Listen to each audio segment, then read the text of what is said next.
welcome back to Food Prep Guide. If you're new here, my name is Jordan, but if you are friends of Food Prep Guide, you've been with us for a while, you know that we love canning around here. We have dozens and dozens of canning recipes on the YouTube channel. You can browse those. We actually have a canning playlist. If you're ever interested in looking for new recipes, you can hop on that playlist. I'll link it down below and find some new canning ideas.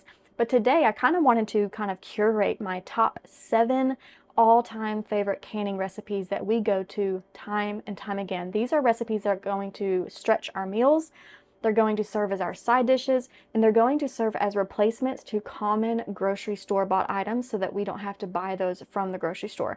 These are truly the recipes that save us the most amount of money in our kitchen. Let's get started. Welcome to Food Prep Guide. My name is Jordan. I'm a homeschooling mom to 3, living on 3 beautiful acres with my wonderful husband. A health crisis forced our family to change the way we think about food. Unfortunately, it also put us in financial hardship. Thankfully, the solution to both challenges was the same: to live off the land as much as possible. For us, that means growing a garden, preserving the harvest, raising chickens, and cooking from scratch. It's definitely a family affair. And friends, too. Meet Stacy, researcher, author, and lifelong learner. She entered the world of food preservation in the crazy days of 2020. She joined a gleaning co-op, and a local grocer offered her clearance produce in bulk. And so the adventure began. Together, we're reclaiming the old ways of food stewardship and teaching them to the next generation.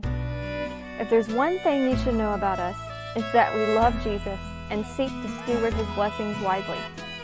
Our table always has room for one more, so y'all come join us. Just as a reminder, as we get started, all of the detailed recipes will be linked in the description box below. For this video, I'm going to focus mostly on how exactly we use these recipes to save the most amount of money at the grocery store. But all of those details will be in the description box below. Many of them have actually printable recipes that you can get on our blog. So the first thing that our kind of go-to and favorite canning recipe for saving money is going to be all of our broths. This particular recipe that I'm working on here is an onion broth, and I absolutely love making onion broth. But when I first started canning, I stuck to the typical chicken broths and vegetable broths.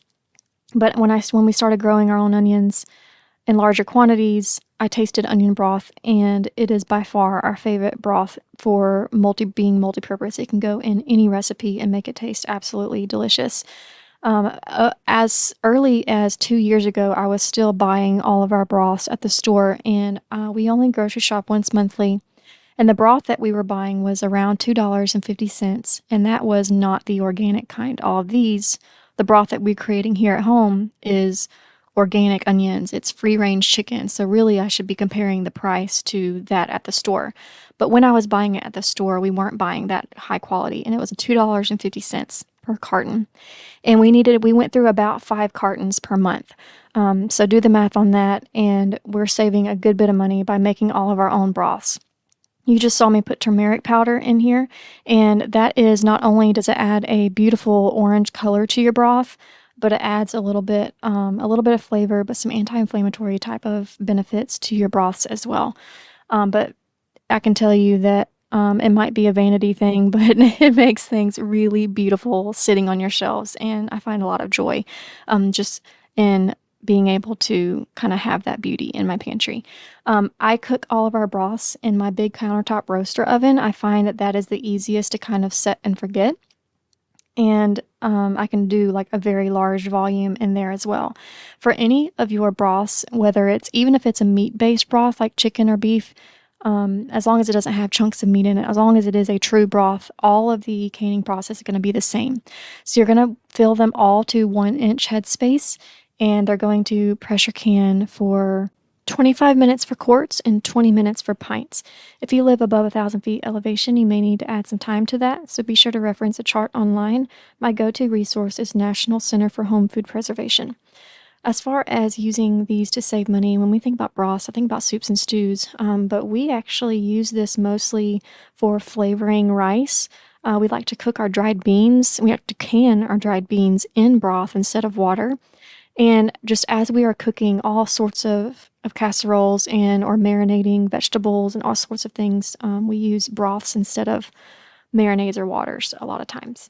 And I need approximately 60 quarts on my shelf at the end of each garden season, and that allows me to not have to purchase any at the store. And praise the Lord, we've been able to meet that goal the last 2 years.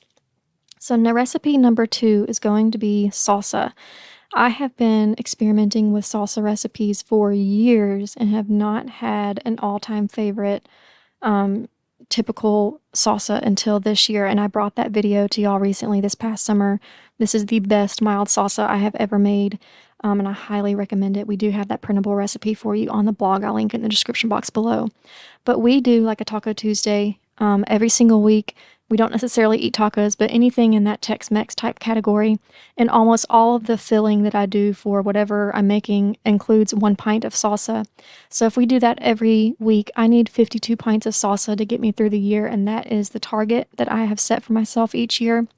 And this is the first year that we have been able to hit that mark with a salsa recipe that we absolutely love versus one that I've had to use in the past that was just okay. It saved us money. It kept us from having to go to the grocery store to buy salsa, but now I have a go-to recipe and I'm so incredibly thankful. This recipe needs to can for 15 minutes in the water bath canner if you live below 1,000 feet elevation. The salsa that we were buying at the store previously was around $3.50, and we used a jar every single week.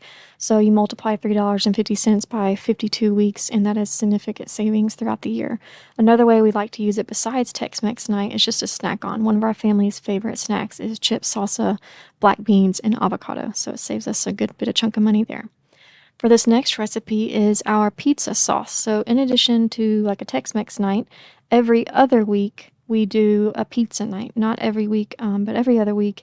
And I was noticing that if I could make pretty much all of my pizza toppings, and we already made our pizza dough, then all I would have to buy for pizza night was the cheese. So I spent a while trying to test out different pizza sauce recipes. I don't know that I have found one that I will always use forever and ever, but this one is close enough to the point that I'm happy with it. It's not as thick as I would like. That's the only downside, but we always keep tomato powder on hand, and a sprinkle of tomato powder into a half pint of pizza sauce gives me, what I consider the perfect consistency for pizza sauce. And I would rather be able to do that than to have to be concerned about the thickness and consistency of a safe canning of it being too thick. Just have some tomato powder on hand to sprinkle in, and we haven't had any issues. Again, this is something that we used to have to buy. We haven't bought pizza sauce in so long, so I don't even know. I don't remember what we used to spend on it, and I don't know what it is now. I can guarantee it's more now than it was a couple years ago when we were buying it. But again, this is just something that is a regular routine meal for our family that we no longer have to purchase. So this is a great go-to recipe. The other way we use this is for pasta sauce. We do a tomato basil pasta sauce out of our tomatoes every year, and that is my go-to favorite pasta sauce. But a lot of times that runs out at the end of the year before it's time for the next tomato harvest, and I will absolutely use pizza sauce and just season it a little bit more heavily with some garlic and basil when it comes time to make pasta. Okay, recipe number 4 is pineapple zucchini. And I know that sounds strange, but this has saved us so much money I cannot even explain to you. And the reason why is because it replaces all of our canned fruits. So you can flavor zucchini with any fruit juice flavor that you want as long as it has added citric acid. And you want to test your pH and make sure it's in that safe range for water bath canning, which is 4.6 or numerically below 4.6. And I have tried strawberry, strawberry watermelon, kiwi, peach, strawberry kiwi. We've done grape. I mean, we've just been able to flavor this zucchini in so many different ways so that even though it's all zucchini, it tastes differently, so we're able to avoid the food fatigue of not having all of those different canned fruits that we used to either buy or that we buy them at the store, but then I switched to buying bulk produce from farmers markets and canning it up myself. But even that was a lot of money. And since zucchini grows, at least in my area, it grows so prolifically with very minimal inputs as far as fertilizers and amendments, so I'm saving money there as well. It just grows like a weed pretty much. So if I can essentially turn that into a pantry item that we used to eat all the time, it can save me so much money. And I have not calculated that because I don't even know how I would begin to calculate that. My children have loved, for as long as I can remember, they have loved canned pineapple, canned peaches, and then those mixed canned fruits, which is like a mixture of 3 or 4 different fruits. And I used to have to buy that, and now I just make pineapple zucchini, but not just pineapple zucchini. Like I said, I flavor it all different kinds of ways with fruit juice as long as it has added citric acid in it, and I've never had any pH issues. So that has been really a fun thing. Another kind of fun thing about this is, let's say you do start getting kind of bored with the fruit chunks. You can drain off just a little bit of the water, not too much of that liquid, maybe about 1/4 of the liquid, and run it through your blender or immersion blender or even a food processor, and you have a fruit sauce like applesauce or pineapple sauce, which I know sounds kind of strange, but it's actually pretty good. It's just a different way to enjoy it. Moving on is recipe number 5, and this is our herbed potato recipe. I have ranted and raved about this recipe on the blog and on our YouTube channel because it's just been an absolute staple in my pantry ever since I discovered it. That detailed recipe will be linked in the description box below, but you can can potatoes just plain. But I have found that canning herbed potatoes just makes them so incredibly flavorful. We prefer rosemary, thyme, salt, and pepper. That's what's in these jars. And then instead of using water, go ahead and use that broth, just like I was mentioning earlier, how we flavor our rice and our beans and our potatoes. If it usually cooks in water, go ahead, cook it in broth, and the flavor is just elevated. This is onion broth that I used. I mentioned that was my favorite, and it is such a beautiful complement to potatoes when you cook them in or can them in onion broth versus other kinds of broths. And we've done all sorts of broths, but that onion broth really kicks it up a notch. We use this any way that you can use potato. We can use this recipe for mashed potatoes, roasted potatoes, potato casserole, potato patties, you name it. We can use that canned potato. So you can imagine how much money it saves us. Next, recipe number 6 is our canned coleslaw starter. This is one of my family's absolute most requested meals. We always run out of it, or it's most requested side dish. We always run out of it each year, and I'm trying hard to reach my goals and increase how much we grow each year. But basically, it is a coleslaw-based relish. That's how we're going to can it. We're going to can it like a relish. But then when you go to make it, you drain off all of the brine and you mix it with mayonnaise, and you have a very quick and easy coleslaw dish. It's just cabbage, carrots, onions, some mustard seed, some seasonings, and some green bell peppers.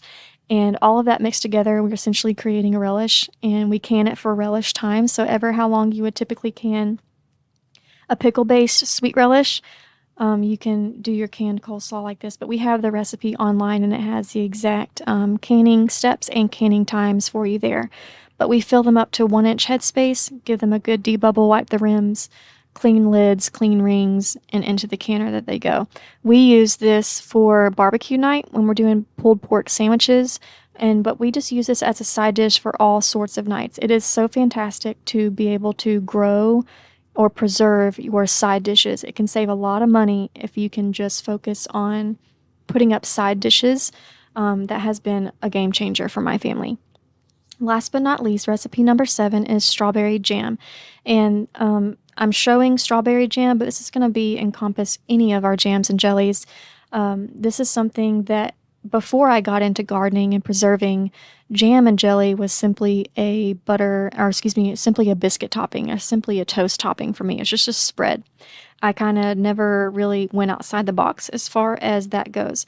But once I started being able to grow or buy in bulk and preserve my own jams and jellies, I started experimenting more with how can I get more mileage out of this, because we really don't eat a ton of biscuits.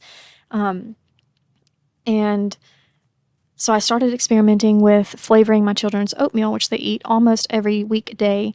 And then we eat a lot of yogurt, and I make our yogurt and I just keep it plain. And so a lot of times people do want like more of a flavored yogurt. And so we have been using our jams and jellies and even our pie fillings for flavoring oatmeal, for flavoring yogurt, and even a lot of our baked like dessert recipes, like muffins, surprisingly do really well with jam. And we have like a fruit cobbler crisp thing that we make, and a nice layer of jam in the middle is good for that as well. So this has just saved us an incredible amount of money. All of this fruit is organic, and it's we haven't been able to grow strawberries here on our property yet. We do have them growing, but we haven't been able to harvest and preserve them. But I do buy organic at the farmers market. And so this, I don't know if y'all have seen the price of natural jams and jellies, the kind with no high fructose corn syrup, where it is literally just fruit, sugar, and maybe citric acid. But they have just skyrocketed in price. So it has been such a blessing to be able to have these on the shelves. And we have all different flavors and flavor combinations, so that we never have to get tired of all the different flavors that we're doing. That's all for today, and we'll see y'all next time. Bye.